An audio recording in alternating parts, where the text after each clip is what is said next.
بسم اللہ الرحمن الرحیم۔ یہ لوگ وظیفے لیتے ہیں، تو اگر ایسا کوئی مولوی ہوتا یا وظیفہ ہوتا یا عامل ہوتا یا بابا ہوتا یا جادو ہوتا کہ اگر اس کے پاس آپ جائیں وہ آپ کو ایسا عمل بتائے گا کہ آپ کا کام ہو جائے گا یا وظیفہ، تو پھر تو نواز شریف بالکل نہیں اترے گا، عمران خان صاحب وزیر اعظم بن جائیں گے، ہر ایک آدمی کی 4 بیویاں ہوں گی، اس لیے کہ اس بابا کے پاس پہنچ جائے گا، اس عامل کے پاس یا وظیفہ حاصل کر دے گا۔ خدا کی قسم ایسا کوئی وظیفہ، عمل، تعویذ اور جادو نہیں ہے کہ جو کام اللہ نے نہیں کرنا ہونا اس سے آپ کرا دیں، ایسا نہیں۔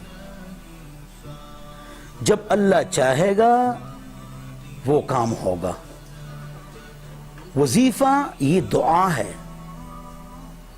فلانی جگہ جائیں گے، فلانی جگہ، قرآن ہر جگہ کا ایک ہے، حدیث ہر جگہ کا ایک ہے، لہذا سب سے اونچا وظیفہ وہ کیا ہے؟ 2 رکعت نفل پڑھ کے اللہ کے سامنے رویا کریں، ہزاروں لاکھوں وظیفے نہ کریں، مولویوں کے چکر نہ لگائیں، میں خود مولوی ہوں، اللہ کے سامنے روئیں۔ مولوی صاحب حساب کرو تاکہ پتہ چل جائے، استخارہ کرا دو، تو مولوی صاحب بیٹھ جائے گا، تھانے میں چوری ہوگی، مولوی صاحب استخارہ کریں گے، رات کو بہترین کھانا کھلائیں گے تھانے میں، تو وہ بتائیں گے کل کہ چور کون تھا۔ جھوٹ، کوئی پتہ نہیں چلتا، ایسا کوئی عمل نہیں ہے۔ اپنے پیسے اور وقت ضائع نہ کریں، اپنے دماغ کو ٹھیک کریں، اللہ کے سامنے روئیں، یا اللہ فلانا کام کر دے، اللہ کر دے گا۔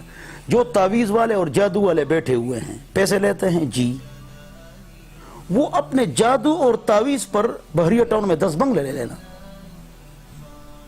اپنے جادو اور تعویذ پر وہ 4 شادیاں کرے نا، نہیں کر سکتے۔